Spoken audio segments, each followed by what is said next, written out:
política. And we will make America great again. Deus, pátria, família. Muito obrigado. El futuro nos pertenece a nosotros, a los patriotas, no a los globalistas ni a los separatistas. Y por eso decimos, Vox plus ultra, España plus ultra, España siempre, ¡viva España! Religión. Fue crucificado con él, para que por el pecado sea deshecho, a fin de que nos sirvamos más al pecado. Sin esta mortificación inicial y errática. Si usted está con estas cosas y no entiende la importancia de la cruz, usted no entiende lo que Cristo hizo. Usted ve a Cristo muriendo por usted. Si eso no quebranta su corazón de piedra, no sé qué lo va a romper.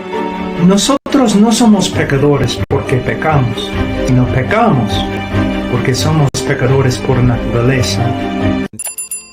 En el corazón de la teología reformada está la afirmación de que la teología es vida, porque la teología es el conocimiento de Dios. Y no hay conocimiento más importante que exista para informar nuestras vidas que el conocimiento de Dios.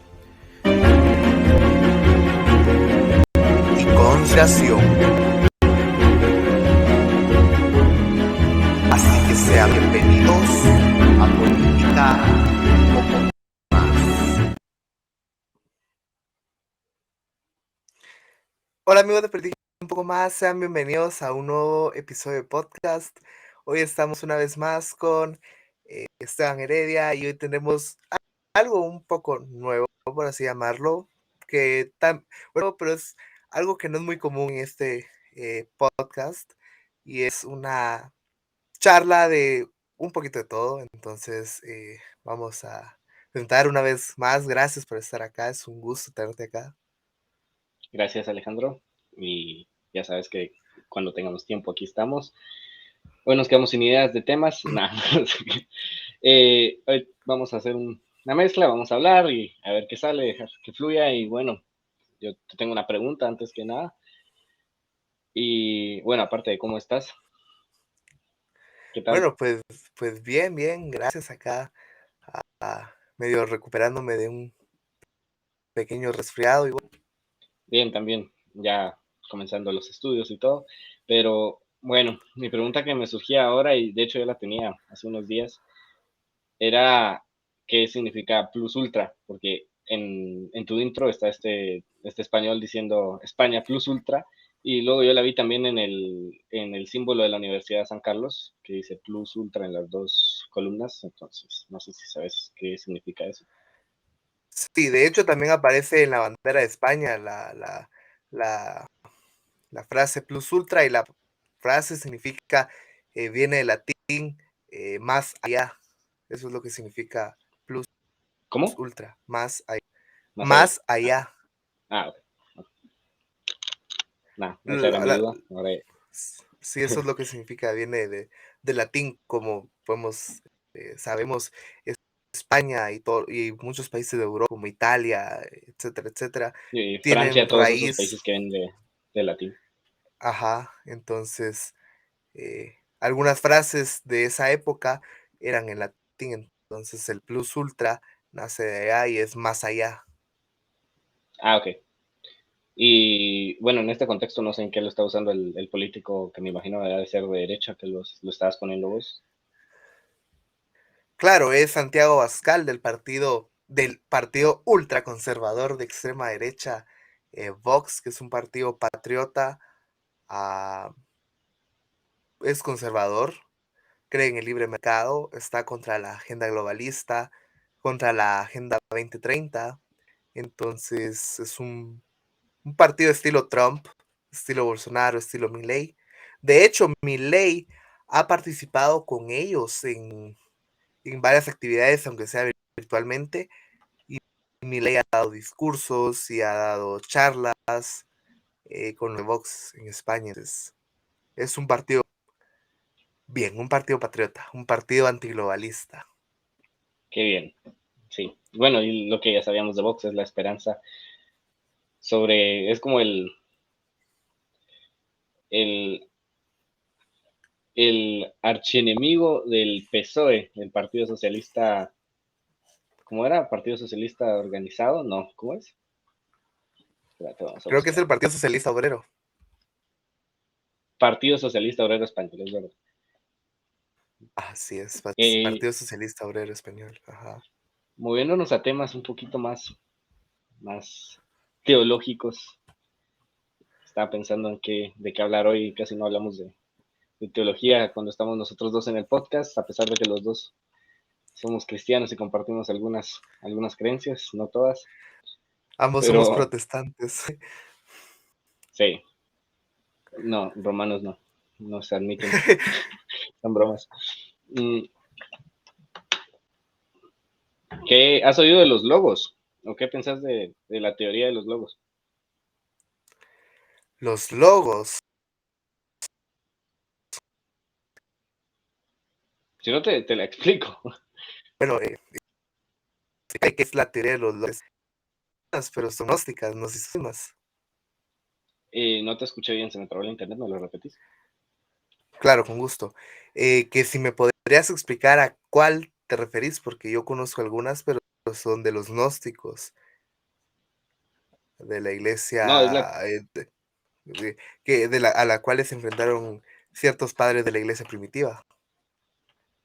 la teoría de los griegos, y bueno, es una teoría griega de las reglas del universo, de la fundación del universo, Ah, que, bueno, ah, ¿ya sabes cuáles son? más o menos. Ah, ok. ¿Qué pensás de ellos? ¿Será que son Bueno, ciertos, que Dios los usó como una herramienta para crear el mundo? no. ¿O que Cristo mismo es la representación de los logos? ¿O qué? Bueno, de hecho, eh, em, a ver, hay que entender algo. En los evangelios, em, vamos a ordenar las ideas. Ajá. Ajá. eh, em,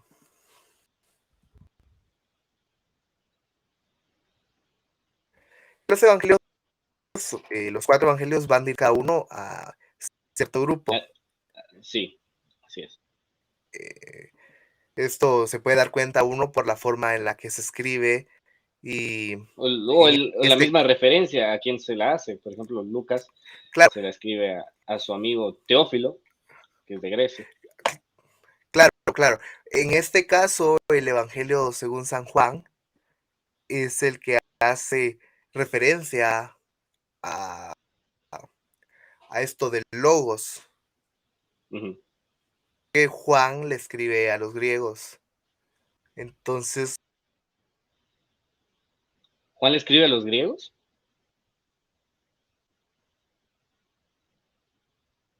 Juan dice que en el principio, creo que te perdí, Ah, ¿hola? ¿Me escuchas? ahora sí. Ok. No, me quedé en una pregunta de que Juan le escribió a los griegos. Yo pensé que Juan era como un evangelio más universal y Lucas era el de No, los griegos, ¿no? no, espérame, Mateo era a los judíos, Marcos a los así romanos, es. Lucas era a los griegos y Juan era el universal. Pues no, porque Juan empieza con la filosofía, Bueno, sí, en el principio era la palabra o el el verbo. verbo, ajá, cosa que a Ajá. los griegos les encantaba. Es una Bueno, parte sí. de... Entonces, Juan lo que hace referencia ahí es que les dice a los griegos de que en el principio el verbo estaba con Dios y que el verbo era Dios y que el verbo se hizo carne. Entonces, lo que te hace referencia a que, o no te hace referencia, sino lo que Juan trataba de explicar era de que el logos de que ellos habían escuchado ser Orden o, divino. Ajá. ajá, Ajá. del que tanto habían escuchado, del que tanto habían hablado, del que tanto habían aprendido y filosofado, era Jesús, era el Mesías. Ujú. Entonces, en ese sentido, sí, Jesús es el logos del que hablaban ellos. O sea, o es una forma de cristianizar a los griegos. Sí, pero no significa que sea una forma mala, pero estaba pensando si nosotros nos vamos un poco más profundo aún, tal vez incluso nosotros somos una representación más chiquita de los logos, porque podemos separar, o Ajá. sea, somos hechos en la... Te reíste. ¿Qué herejía se está diciendo, Esteban? No, a ver, el humano está hecho en la imagen y semejanza de Dios, de Ujú. esa criatura divina que separa el caos del orden. Y nosotros tenemos esa misma habilidad, obviamente reducida. Somos como una gota del mar que tenemos todos los minerales del mar. Pero no sé, ¿cuál es tu opinión sobre eso? ¿O no crees que somos una representación más pequeña o que tenemos los logos dentro de nosotros, el mismo orden divino? A ver, esto es algo complejo, porque entonces sería darnos a divinidad a nosotros Me estoy divirtiendo mucho con eso. Ajá. o sería hacer una especie de mini dioses o dioses juniors, cosa que no comparto. Y creo que muchas de las cosas que teníamos de la imagen y semejanza de Dios, muy probablemente se perdieron tras el pecado original. Yo no creo. Yo creo que tenemos, al igual que Dios, la capacidad de crear. Estamos divididos en tres partes, que de hecho me gustaría discutir con vos también. Entonces, creo que esa es la imagen y semejanza que tenemos con Dios. Claro, pero no tenemos la capacidad de crear de la nada. No, no, no tenemos por eso te digo, es una capacidad reducida. Claro, tras Al la igual que en caída, un fragmento reducido tenemos... No, en la caída tampoco los humanos podían crear de la nada. no, Antes de la... no, pero Va, no, eh, yo sé, a lo que me refiero es que igual tras la caída perdimos muchos tributos que pudimos haber tenido. pero seguimos siendo solo unos grados debajo de los ángeles, como dice la Biblia. Sí, pero no somos una especie de subdeidad. No, no, pero somos una versión reducida, una versión caída de Dios, o sea, del pináculo de la creación de Dios. Somos, o sea, tenemos la esencia adentro de nosotros. Claro, ahora tras la caída la esencia se rompió, como Claro, se lo corrompió, dice, pero aún está. como lo dice la Biblia, están muertos en sus delitos y pecados, no hay quien haga Sí, lo sí, sí. bueno, no hay quien busque a Dios, es una voluntad caída, una voluntad esclava del pecado. ah, Claro, se corrompió, pero aún tenemos esa esencia, aún fuimos creados igual que ellos, aunque obviamente en la caída tal vez perdimos. Bueno, es que en la caída el ser humano ganó la conciencia, ¿no? en la caída el ser humano murió. Sí, pero ganó la conciencia, porque, o sea, los seres humanos antes de la caída eran inconscientes.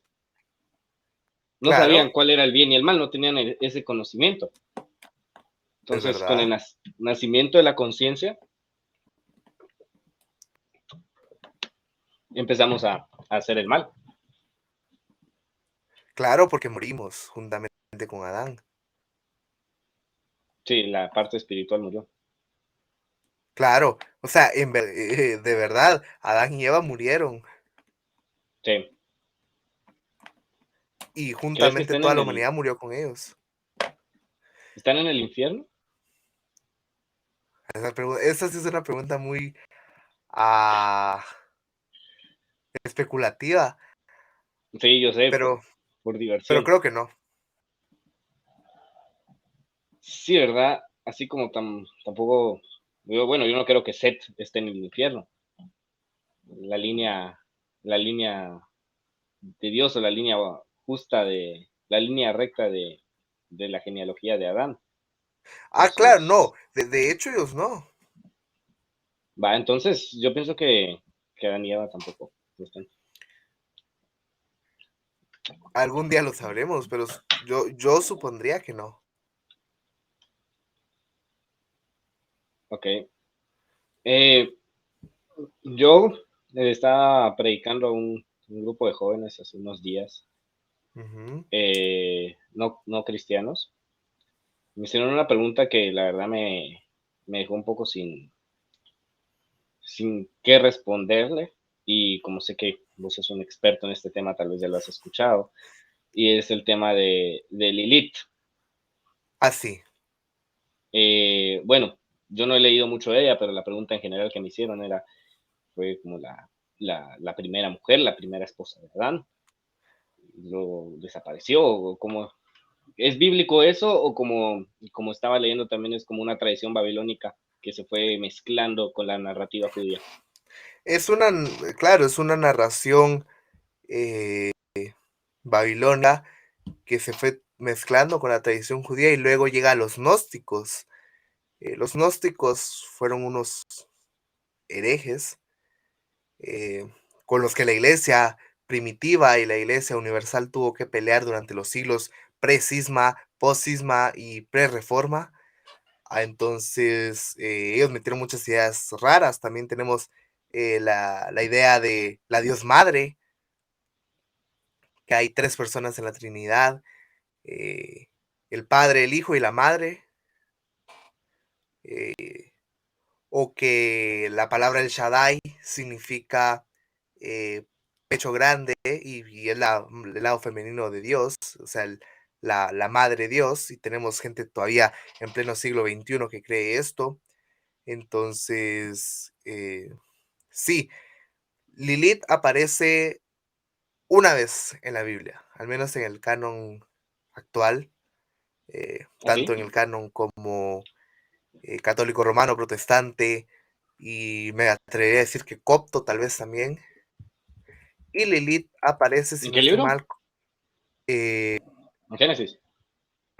no, no, aparece Elías, habla de ella, si no mal recuerdo. Vamos a buscar, solo para leer el contexto. Vamos a ver, ajá, porque él habla de Lilith. A ver, a ver si lo encontrás antes, me dices. No, perdón, Isaías.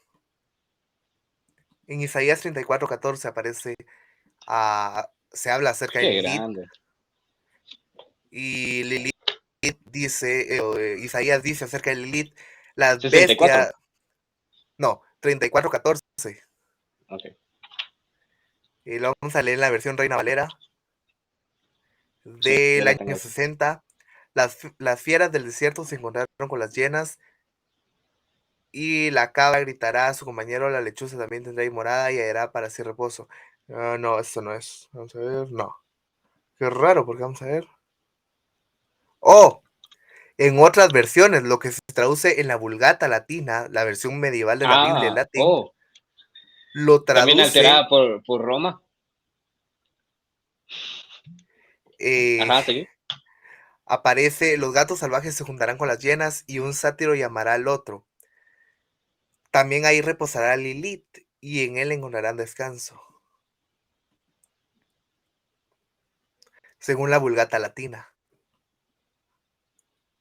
O que sea que, ningún, o sea que en la Vulgata Latina, Lilith es la lechuza que menciona sí, Isaías en la. así es. Qué extraño. Y es la única vez que aparece en toda la Biblia. ¿Qué No hay, significará la lechuza? no hay otra ah, aparición de Lilith en la Biblia. Interesante. Entonces, como decimos los protestantes y en especial los reformados, si no está en la Biblia y tampoco aparece en la tradición, no hay que creerlo, no hay por qué aceptarlo. Claro, claro. Esto nace en el auge, renace, mejor dicho, en el auge de los gnósticos y claro, ahora en la nueva era y del feminismo y todo esto que es satanismo al final, a donde quieren hacer empoderar a una supuesta mujer que se rebeló contra Dios y Adán. Entonces, si no está en la Biblia y tampoco en la tradición, no hay por qué creerlo. Y no tiene Sí, ningún fundamento. claro. Puede ser fácilmente una tradición babilónica, como se puede decir, que se fue mezclando con la narrativa judía. O como decís vos, los gnósticos también lo promovieron en su tiempo. Y todo Claro, esto. como tenemos movimientos como la Biblia de Marción, del gnóstico Marción, que decía que el Dios del Antiguo Testamento y el Dios del Nuevo Testamento no eran la misma persona, entonces quiso sacar su propia Biblia cortando el Antiguo Testamento. O tenemos a Montano con sus nuevas experiencias y nuevas manifestaciones en el primer siglo de la iglesia primitiva. También tenemos a Arrio, que negaba la eternidad del Hijo, y Pelagio, que negaba el pecado A original. los niños estos católicos romanos que vieron supuestamente que Lutero se estaba quemando en el infierno, o que Claro, Centroamérica se iba a terminar hundiendo, cosas de ese estilo. Eh, claro, y Nietzsche, al final eso ajá, es parte del gnosticismo. claro. ¿Estás ahí? ¿Me escuchas? ¿Sí? Sí. Nietzsche y Dostoyevsky, que la verdad me gusta leerlos. No he leído un libro entero de Dostoyevsky, pero tiene muy buena literatura. Bueno, Dostoyevsky se basa en lo que decía Nietzsche, que la generación actual, o sea, la de ese tiempo, y bueno, a partir de ese tiempo hasta ahora, mató a Dios. Y él decía Y es que, totalmente verdad. sí, pero él decía que, no, es que no puedes decir que es completamente verdad por el contexto en el que él también lo está diciendo, porque él dice, el cristianismo dañó lo que vino a hacer Jesús, porque el cristianismo predica sola gracia. Entonces, anulamos prácticamente las enseñanzas de Jesús de una vida perfecta. Obviamente Nietzsche no entendió lo de la gracia, que nosotros no podemos cumplir toda la ley. O sea que él vino a salvarnos y Nietzsche negaba completamente el proceso de la salvación, sola por fe. Decía que Claro, él creía en el lo que el modelo del cristianismo estaba superhombre. haciendo era romper la sociedad y aparte era hacer que nosotros no nos importara esta vida y podríamos dedicarnos al nihilismo y nada más con tal de ser salvos por fe. Obviamente él no entendió lo que significaba y luego más adelante Dostoyevsky en una novela muy interesante. Obviamente todo esto está tergiversado. Yo no los estoy apoyando para nada. Yo creo en la gracia y en la salvación solo por fe, pero quiero oír tu punto de vista sobre esto. En esta novela está la iglesia, la institución no se refiere a romana o protestante, pero era como una iglesia universal, y que estaba esperando la vuelta del Mesías, el segundo regreso. Ujú. Dostoevsky no era cristiano, así, o sea que no se basa en el segundo regreso de Cristo, que ya va a ser para la guerra, para el Armagedón y para arrebatarnos con él. Vuelve y empieza a hacer milagros y a sanar. Digamos que vuelve en el mismo plan del Jesús en en la primera venida, al menos esto es lo que dice el autor.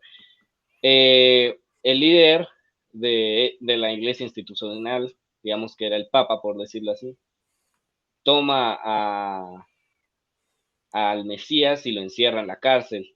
Va con él y le dice que nos costó tanto hacer creer a la gente que la salvación era sola por fe para que no se enfocaran en hacer el bien, para que ahora vengas a volver a predicar lo de que hay que ser justos y perfectos como Dios lo es perfecto. Es un interesante punto de vista cuando lo plantean así, aunque los dos sabemos que es incorrecto y está un poco tergiversado, pero no sé qué responderías vos a eso. Ah, bueno, primero que nada, es obvio que no entendió eh, el Evangelio, porque en muchas cartas y epístolas del apóstol Pablo se habla acerca de que eh, y un apóstol verdadero, un apóstol de verdad, no un autoproclamado apóstol como los de nuestros tiempos. Entonces, un apóstol del Espíritu Santo que tiene la misma naturaleza de Dios divina que Jesús y el Padre, habló de que la salvación no era por obras, sino por gracia y por fe. Eso me da mucho a entender que no entendió el Evangelio. Y como dijo, recuerdo haber escuchado un sermón de John MacArthur en el que él hace referencia a que una vez, recientemente lo invitaron a un programa en National Geographic, donde él iba a estar junto a otros eruditos, tanto ateos como gnósticos, como budistas, teístas, etcétera, etcétera, etcétera, hablando acerca del Nuevo Testamento. Y él dijo que su respuesta era definitivamente no. La respuesta de MacArthur se basa en que la respuesta es sencilla. Ellos tienen una mala concepción del Nuevo Testamento. En este caso, él tenía una mala concepción del Evangelio, no entendió el Evangelio y es algo que se espera, ya que no era regenerado, sino veía el Evangelio desde los ojos humanos, desde una concepción humana, filosófica, una forma de vida, una forma para vivir una buena vida ahora, o como lo reducen ahora los teólogos liberales, a un manual de vida simplemente. Entonces, y sabemos que él entendió eso, ya que él dice que Jesús hablaba de buenas obras y esforzarse para ser perfectos, y a su vez sabemos que él creía en eso del superhombre. Claro. Entonces, podemos ver que no entendió absolutamente nada. Entonces, esa sería mi respuesta, que tiene una mala concepción y es algo que yo esperaría de alguien que no conoció y no tuvo la regeneración ni la resucitación, por así llamarlo, espiritual, para entender el Evangelio. Como dice Ah, una parte del Nuevo Testamento, la predicación de la cruz es locura para los que se pierden.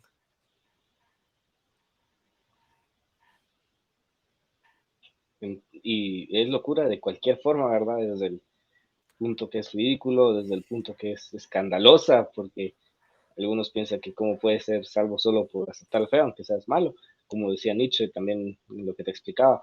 Pero creo que el argumento más fuerte de él es el de toda la Biblia se pasa hablando de sacrificios. En el Antiguo Testamento un poco más notable que en el Segundo Testamento, pero no me refiero a sacrificios físicos como a matar un animal o como a hacer todo ese tipo de cosas que nos explica Levítico, sino que, bueno, aunque esas eran una representación de los sacrificios, pero era sacrificar algo bueno ahora o sacrificar algo mejor después. Nietzsche en su argumento decía que toda la analogía de los sacrificios, de tratar de mejorarse, de sacrificar algo por un mejor final, era anulada por el Evangelio. Bueno, no por el Evangelio, sino por Pablo, por Lutero y por todas estos tipos de personas que predicaban sola salvación por fe. Pero no entendió que es el mayor sacrificio. No es, porque va a trascender más allá de este plano, de esta tierra, porque sacrificamos, bueno, Jesús sacrificó él aquí para darnos la vida eterna, al igual que nosotros. Tal vez ya no quedan más sacrificios para nosotros para ganar la vida eterna, y igual si seguimos aplicando la analogía de los sacrificios aquí en la tierra, nos funciona. No sé si estás vos de acuerdo con eso, pero pienso que es un poco una ley, un poco obvio, que si sacrificas algo, tu tiempo, por algo bueno, o sea, pues vas a tener un mejor futuro. Claro, por ejemplo, si sacrificas un espacio de jugar videojuegos por estudiar, vas a tener un mejor conocimiento. Hay algo que me hace gracia y es que tal parece Nietzsche era dispensacionalista porque no entiende que todo lo del Antiguo Testamento solo era una luz y sombra y una representación de un sacrificio futuro que iba a tener, que era la consumación final y el sacrificio final que iba a ser Jesucristo en la cruz. Entonces no es una anulación, no es un cambio rotundo, sino La salvación siempre fue únicamente y exclusivamente por fe. Tanto en el Antiguo Testamento como en el Nuevo, la salvación fue por fe en el Mesías, por el Mesías que iba a venir y en el Nuevo por el Mesías que vino. Yo comparto esa forma de creer en la salvación con vos, pero ¿será que la gente del Antiguo Testamento la tenía clara? Claro, y eso lo Sí, podemos ver cuando habla de los héroes de la fe, porque ahí en no Hebreos dice, 11, ajá, ahí no dice que por sus obras o que por la claro, ley, sino dice es por la verdad, fe, por la fe, por la fe, por la fe, por la fe, por la fe, por la fe. Eso te da es cierto, la noción de que al final y de última instancia, la salvación en el Antiguo Testamento y en el Nuevo Testamento fue por fe, y a fe también. Y no hay más sacrificios que llenar. Es más, los sacrificios que hicieron en el Antiguo Testamento solo eran una representación del sacrificio de Jesús. O, por claro. ejemplo, tenemos también a la serpiente de bronce de Moisés, Era una cuando representación era una clara, representación igual de de Jesús, Cristo.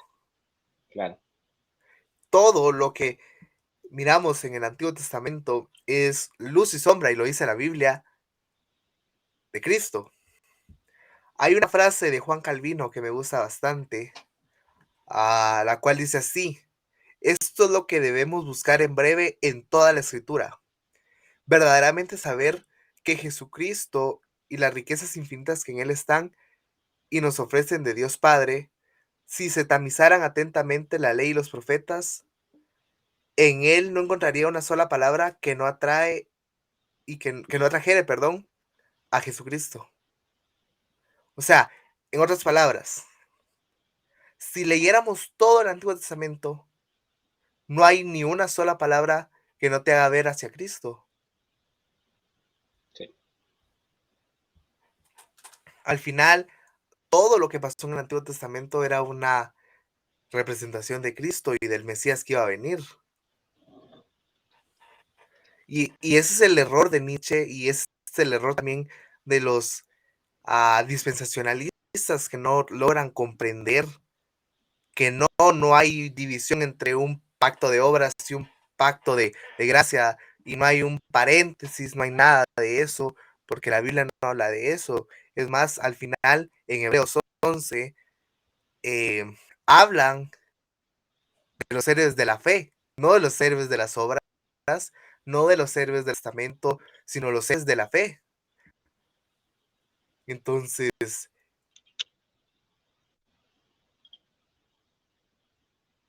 sí, claro. Me gusta seguir mucho a todo, absolutamente todo, ah, y siempre, ¿me escuchas? ¿Se trabó? sí, Sí, es ahí que está, no te estaba viendo, perdona. sí, ahí, no se trabó. ¿Se trabó? Ujú, Ah, pero ok, ahora ya estuvo. ok. ¿Ya terminaste con tu discurso? Solo iba a terminar de decir Ajá, que dale. eh, eso de que al final siempre ha sido por fe. Incluso por eso se conoce a Abraham como el padre de la fe. Claro. Ahora que mencionaste de que todo el Antiguo Testamento hace la luz sobre, sobre, ¿estoy aquí? Sí, ¿Sí? perdón. Que todo el Antiguo Testamento hace la luz sobre Cristo. Se me vino a la mente un doctor en teología que me gusta escuchar. No estoy de acuerdo en todas las cosas que dice él. Es el doctor, aquí lo tenía, Michael Heiser, y él mencionaba que no todo el Antiguo Testamento hacía la luz de Cristo. No sé si vos ya lo habías escuchado por tu forma de sonreír. No, es que se trabó. Ok. ¿Escuchaste el nombre? No, solo oí el Ah, final. el doctor Michael Heiser. Él habla mucho sobre esto y está en contra de lo que estás diciendo, que hay textos en el Antiguo Testamento que no hacen la referencia a Cristo, pero bueno, no tengo el suficiente conocimiento para tener un punto sobre esto. Ahora lo que te iba a preguntar es algo que él habla mucho y es sobre la Ujú, panspermia. ujú. ¿Crees que la panspermia es posible o bíblicamente es posible? O sea, el de que haya vida alienígena con conciencia en otros Pero una planetas. pregunta, ¿él habla a favor o en contra? Quiero tu respuesta primero. Ah, sí, sí, solo preguntaba, ¿él habla a favor o habla en contra?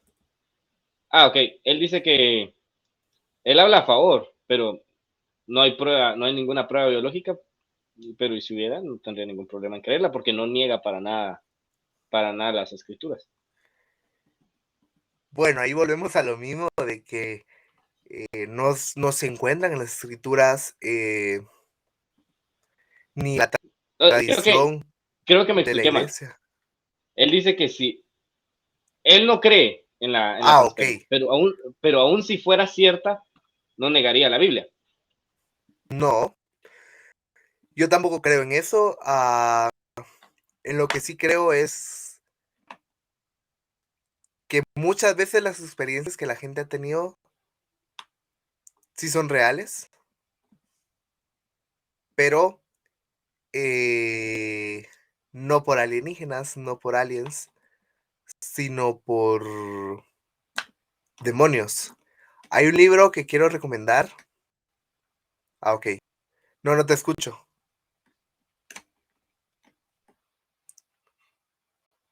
Bueno, para mientras que regresa, ahora le voy a recomendar un libro. eh, Te lo recomiendo bastante, igual que este canal de YouTube que le voy a mencionar ahora. Estamos de vuelta con Esteban. No, lo perdimos otra vez. Em, Mientras yo voy a recomendar el canal cristiano que se llama Jesús, Camino, Verdad y Vida, donde ellos hablan mucho acerca de esto y acerca de otros temas interesantes como eh, reptilianos, nefilims y muchas teorías de conspiración. Pero el libro que les voy a hablar de ahora es de se llama Mensajeros del Engaño. Y ahora los voy a compartir en pantalla.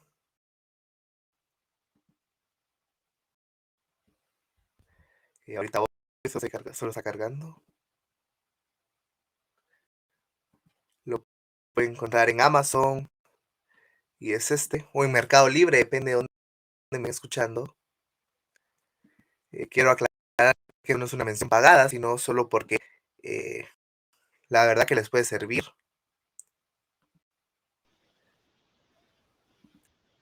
Hola. Se llama Mensajeros del Engaño, Demonios en piel alienígena. Estamos Esteban y se llama El último gran engaño a la humanidad. Es este libro, se lo recomiendo bastante, igual el canal de YouTube Jesús, Camino, Verdad y Vida y el canal secundario Estudios y Casos, donde ellos hablan hacer todo esto y de que las supuestas apariciones y manifestaciones alienígenas no son nada más que demonios, igual que cosas como la secta Kundalini y los falsos movimientos de Kundalini eh, son parte de demonios. Los supuestos alienígenas también son disfrazados de aliens o pleiadianos o como le quieran llamar, haciéndose pasar porque son seres de luz, que Jesús era el gran maestro, etcétera, etcétera, etcétera, que son mentiras diabólicas y satánicas. Entonces, les recomiendo mucho este libro. También tienen otro muy bueno que se lo dejaré en el link de la descripción. PDF se llama Luz en la Oscuridad, que es un libro de demonología moderna, donde podrán conocer un poco más de los demonios y sus dos grandes libros. Y ahora va a sacar una nueva trilogía que se llama Raza de Víboras, donde hablarás acerca de esta raza reptil satánica que hay, o al menos ellos creen que hay, y ahí dan sus argumentos y todo. Entonces se lo recomiendo bastante. Ok, entonces, ¿me escuchas bien? Ya estoy Sí, aquí. ¿Sí? Va. Sí, ¿El micrófono está bien? Sí, ya me parece que sí, perdón. sí. Entonces, por lo que terminé de escuchar ahora, no crees en la panspermia, yo No, tampoco, pero creo que estamos de acuerdo en el argumento en que si, aun si fuera cierta, aun si el universo fuera tan grande y Dios se hubiese puesto creativo, aunque no lo creo, porque la conciencia, como te lo decía, se ganó después de la caída. Entonces son seres, no hay otros seres caídos, bueno, aparte de los demonios, pero creados a la imagen de Dios. Entonces, y como también decía yo, que nosotros somos el pináculo de la creación, no la creo, pero aún si hubiera, no niega lo que dice la Biblia. ¿Qué pensás del libro de Enoch? me ¿Crees que se puede encanta sacar, que hayas hecho esa pregunta. crees que se puede sacar un poco de teología basándose en el libro de Enoch? Bueno, primero que nada hay que recordar, y vamos al pasado, de hecho, San Judas cita a Enoch. Ahora Sí, te digo dónde es que cita a Enoch. Es en Judas 1:14. Dice así: de esto también profetizó Enoc en la séptima generación desde Adán, diciendo: he aquí el Señor vino con muchos millares de sus santos para ejecutar juicios sobre todos y para condenar a todos los impíos de todas sus obras de impiedad, que han hecho impíamente y de todas las cosas ofensivas que pecadores impíos hicieron. Eso habla sí, y de hecho, San Judas. muchas referencias al libro de Enoch se encuentran también en los evangelios, en Mateo, en Marcos, en Apocalipsis también. O sea, hay muchas referencias a lo que Enoch dijo a través del Nuevo Testamento. Claro, Entonces, y de hecho no ajá, solo es un libro de Enoch, sino hay primera de Enoch y segunda de Enoch. sí, Acá hay que pero decir algo. la segunda parece un poco apócrifa, ¿no?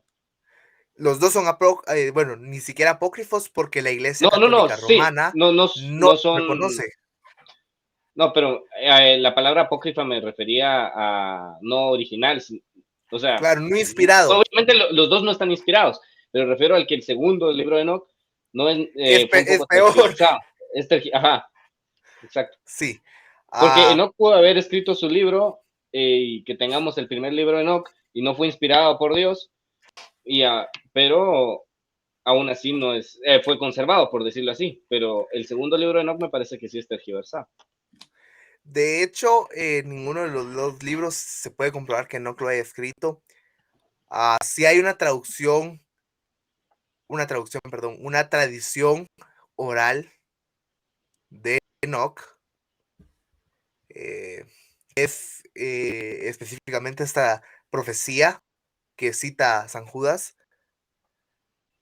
Entonces, y que también aparece en el libro, pero se dice el libro no fue escrito por Enoch, sino fue escrito de una recompilación de profecías que Enoch haya hecho y se la pasó a su familia, y que esta misma, en la época que están hablando, el canon ya estaba cerrado, el canon del Antiguo Testamento ya estaba cerrado. Ok. En la época de Judas y los apóstoles, o sea, ya estaba la compilación de todos los libros. Entonces, no es que Judas le esté dando una validación al libro, ya sea primera de Enoch o segunda de Enoch, sino él solo está citando la tradición oral de la profecía que dio Enoch. No es lo mismo, porque él no dice, como dice el libro de Enoch, o no dice según primera de Enoch o segunda de Enoch, sino él dice, de esto también profetizó Enoch. No hace una validez al libro de Enoch o a los libros de Enoch, sino solo está haciendo referencia a una profecía que era parte de la tradición oral judía. Aparte, la época que el libro de Enoch se volvió popular, que es desde la época de la iglesia primitiva, estaba muy de moda escribir libros y ponerle nombre de héroes del Antiguo Testamento. Claro, y por ejemplo también tenemos primera y segunda de Samuel que fácilmente le pudieron haber puesto el libro de David, porque Samuel no escribió casi ni la mitad ni el 25% de esos libros, pero aún así le pusieron el Exacto. libro de Samuel. Claro, claro. Entonces, en esa época estaba de moda agarrar, eh, héroes o estrellas, por así llamarlo, y ponerle nombre a los libros que sacaban para tener relevancia. Y tomaron esta tradición oral y otro conjunto de profecías que no se pueden corroborar algunas, y le pusieron libro de Enoch. Y hay primera de Enoch y segunda de Enoch. Si no estoy mal, una de las iglesias ortodoxas sí cuenta con el libro de Enoch, pero no sé si estoy mal, pero igual no hay forma de comprobar si fue inspirado. Recordemos que esto es prediluvio, Sí, claro. entonces no hay- ¿Cómo se va a puede ser preservar? que puede ser que se haya preservado de generación en generación el libro, pero es un poco improbable. Es más factible que se haya guardado la tradición oral de la profecía. Claro. Entonces, esa es mi respuesta acerca de Enoch y por qué Judas lo cita. Bueno, Pero no cita al libro de Enoch, igual sino puede cita. ser una buena herramienta para entender la teología, aunque no hay que basarla completamente en ella, porque sabemos que tiene fallas, pero pienso que si alguien quiere aprender más, pues no hay ningún problema leyéndolo también, pero Claro, es como como lo un que yo libro digo, normal, no como un libro de la Biblia, como un libro normal. no hay problema en leer Macabeos, Eclesiástico, Sabiduría, Sabiduría de Salomón. Ujú. exacto. No hay ningún problema en leerlos a ellos. Simplemente hay cosas que se pueden tomar como libros históricos y hay otros que se pueden tomar como libros inspirados.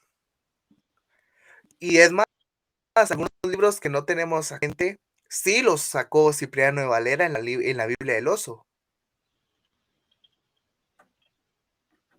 Ahora, cuando hacen la revisión La de la de Reina Valera Cipriano de Valera. revisada, cuando hacen Ajá. la revisión en Estados Unidos, la Sociedad Bíblica. La del oso es la de Casiodoro de Reina, ¿no? Luego Cipriano de Sí, Valera. la de Casiodoro de Reina, es verdad, es verdad. Luego, Cipriano de Valera hace su revisión, que es la Biblia del Cántaro, que también cuenta con esos libros apócrifos, pero cuando la Sociedad Bíblica en 1800 hace la revisión, saca los libros apócrifos Claro. y deja el canon actual. Porque es más, Martín Lutero y algunos reformadores citan libros como Sabiduría, como Tobías, como, no sé, Pero, Macabeos. ajá, libros de esos. Entonces, ajá, hasta la revisión de Estados Unidos, de la Sociedad Bíblica de Estados Unidos, es que sacan esos libros. Entonces yo no tengo ningún problema en leer alguno de estos libros apócrifos, porque los protestantes y los reformadores los usaron. Y la Vulgata los tiene también.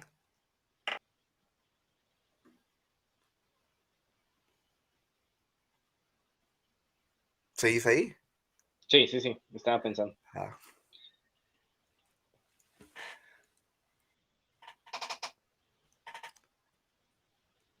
Dame un segundo.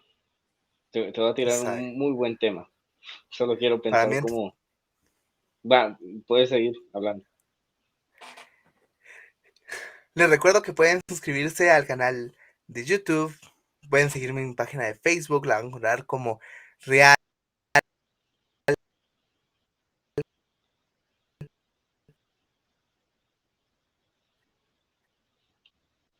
real-alejandro-corado. En Instagram me pueden encontrar igual o a esteban.heredia. Así que vayan a seguirnos, compartan, denle like. Y si les gustó, pueden escribirnos si quieren hablar de algún tema o tienen alguna pregunta y con gusto, con mucho gusto se las vamos a resolver. Bueno, ahora vos que sos calvinista de todos los puntos posibles,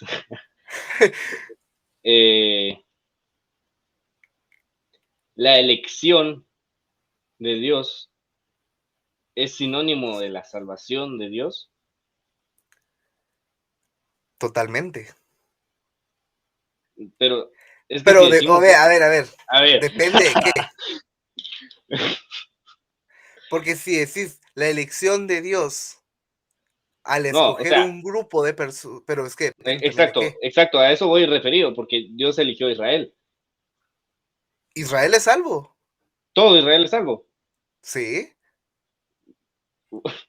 Ahora ahí No, es no donde pensé entra que esto. llegaría a eso. Ahora entra esto. ¿Qué entendés por Israel ahora? Porque Israel, el Israel de la Biblia no es el Israel, el Estado de Israel. Israel ahora es Es que todos no los, pensé que fueras a decir eso.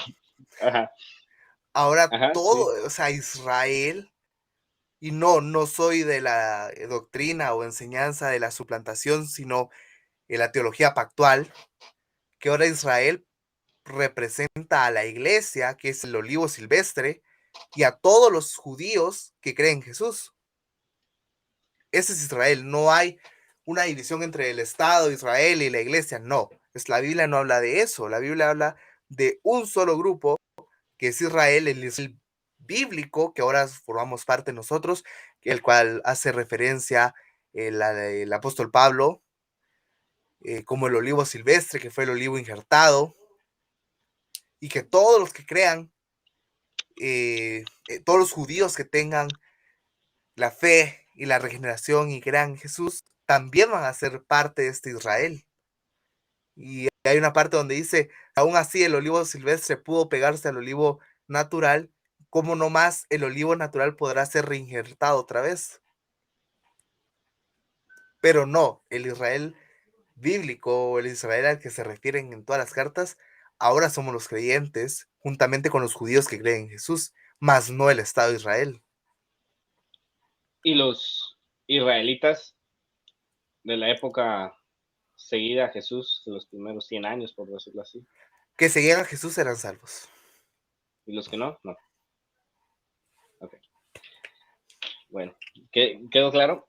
Era como un malentendido que yo tenía, porque al hablar de Y los ese escogidos es, y todo. y Ajá. voy a tirarle a los dispensacionalistas, pero ese es el gran problema que ellos tienen, que ellos creen que hay dos formas de salvación, una forma siguiendo la ley y siguiendo el Antiguo Testamento, y una forma ahora también siguiendo a Jesús. Entonces al final Jesús se casa con Israel, pero se casa también con la iglesia, Ujú.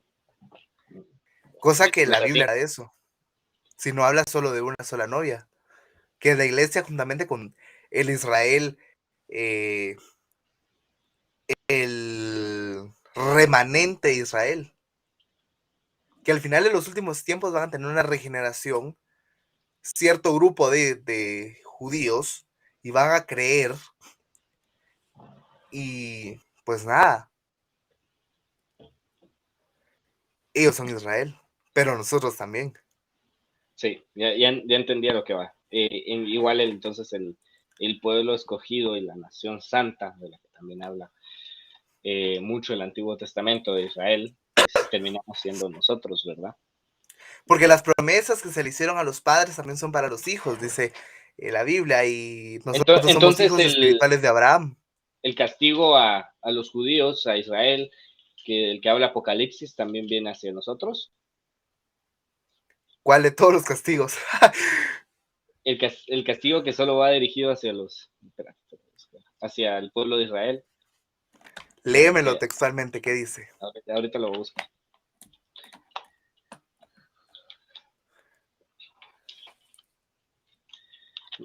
Me gusta aprovecharte que tenemos aquí, pero para mientras en lo que lo encuentro, de Mateo 25:12, la parábola de las vírgenes. Ajá. Qué fuerte es, ¿no? ¿Qué pensás? ¿A qué se refiere a la falta de aceite? Por la que las vírgenes salen a buscar el aceite, llega el esposo, le cierra la puerta y dice, no las conozco.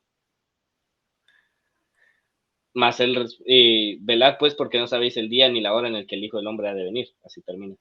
Habla del arrebatamiento.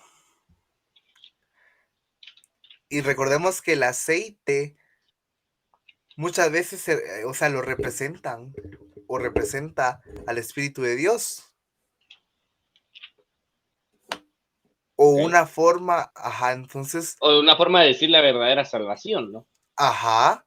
Entonces Al la tener gente el que no tiene Espíritu, el ajá. aceite, cuando sea la hora, ya no va a poder entrar. Porque les han cerrado, o sea, se acabó, ya no más chance.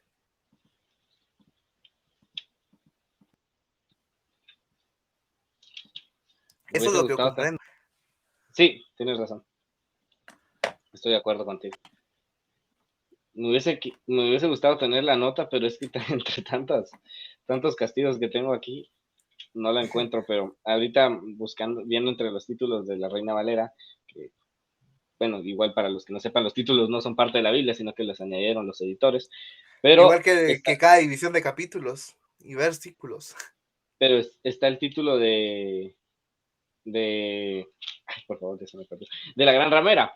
Y estaba yo Ujú. escuchando a una persona que dice que la Gran Ramera es la misma iglesia.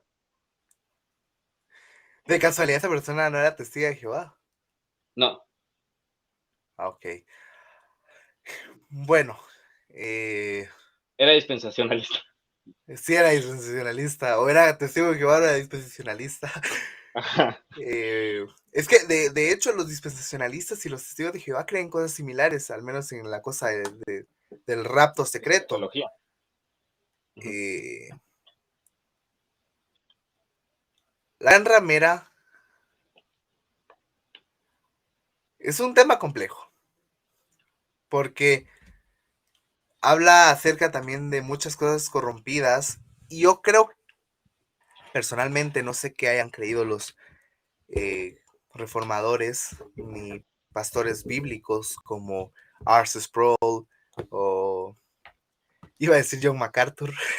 O sea, sí es bíblico, pero es dispensacionalista, entonces en este momento no nos Quiero ayuda decir, de mucho. quiero decir que yo no estoy tan en contra de los dispensacionalistas como Alejandro lo está querido. Yo sí estoy así, Pero, dando ajá, siguiendo dardos. con el tema. La gran ramera puede significar varias cosas, porque sí muchos afirman que es Roma, y que es el Papa, la gran ramera y el falso Sí, profeta, y que el aparte tiene el nombre de anticristo, Babilonia también. claro, la ciudad de los siete montes, y todo esto que hace referencia a, a Roma y a todas estas A la cosas, institución, a la institución, exacto, al establishment. Ajá. el establishment.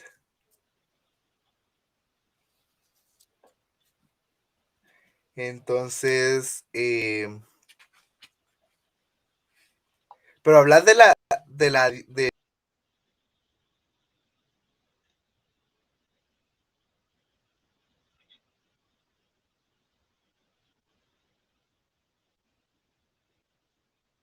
17 o del 18. ¿Me Del escuchás? 17. Ah, ok, del Sí, del 17. 17. Ah, ok, la condenación de la gran ramera. La que está vestida de púrpura. Sí, sí, sí, sí, sí. Ok, te voy a leer lo que dice acá, la nota del editor de la Biblia de la Reforma, que es una Biblia que recomiendo bastante, una Biblia que te puede servir para comprender un poco más la teología reformada, la teología pactual, el calvinismo y el paidobautismo y muchas cosas más, el amilenialismo, por supuesto. Entonces dice, aparece Babilonia la ramera que representa las seducciones del mundo. Babilonia es probablemente un símbolo de la ciudad de Roma y por extensión un símbolo del sistema mundial corrupto y moral a lo largo de la era de la Iglesia. Con su inmoralidad, el paganismo convirtió a cada una de las ciudades de Asia Menor en una pequeña expresión de esta Babilonia.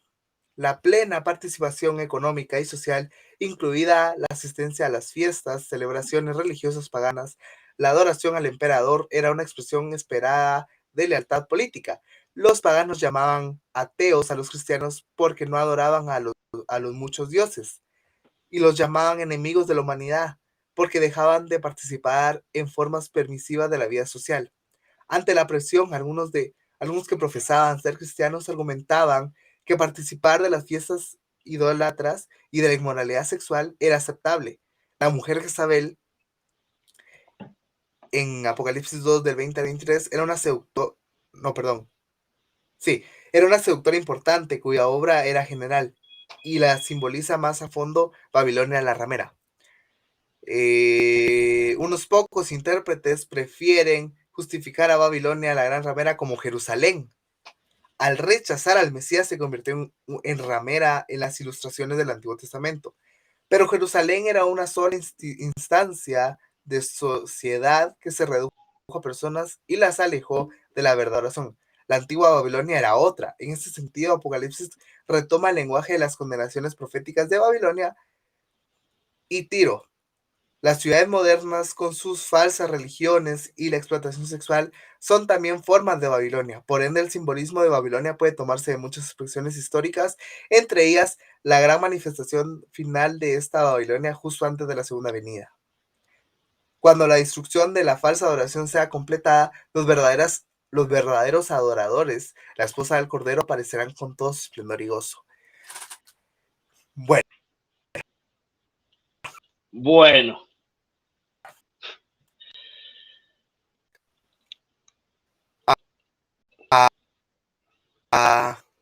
Creo que ya para finalizar, creo que hace más referencia a un sistema el cual está corrompido por inmoralidad, por paganismo y por todo, más que una institución como lo es Roma.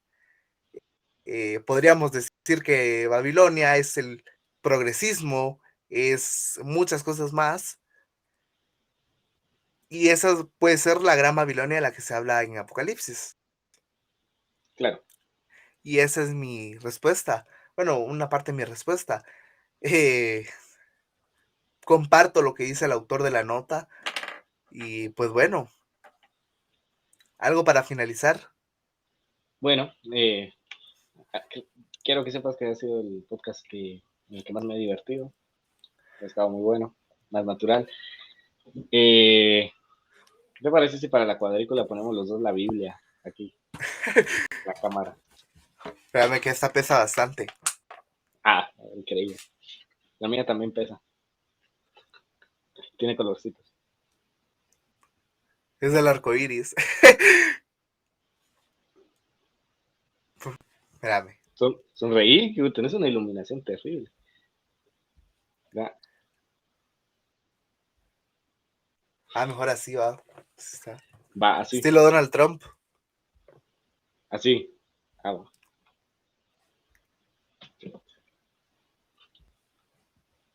¿Quién toma la foto? Yo. Va.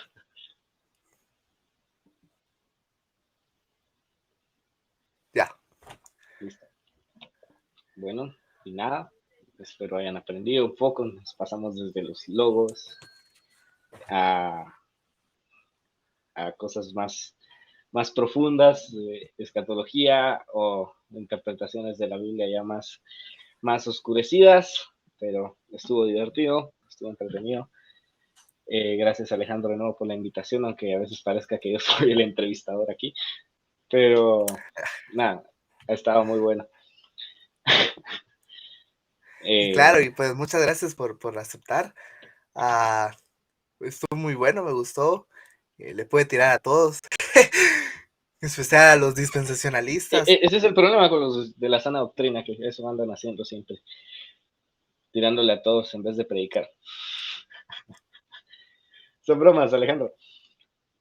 ¿Me escuchaste? No. ¿Me escuchaste? No. Que ese es el problema de los de la sana doctrina, tirándole a todos en vez de predicar. Pero no, está bien, te lo permito. Fue un chiste, me despido. Fue un gusto tenerlos aquí. Muchas gracias por haber escuchado hasta la hora y 5 minutos del podcast. Entonces nos vemos en la próxima, a ver si me quiere invitar Alejandro después de esto que dije. Pero nada. Vamos a quemar con Mastervet. Ese es Diego. Un gusto, Alejandro. Adiós. Nos vemos.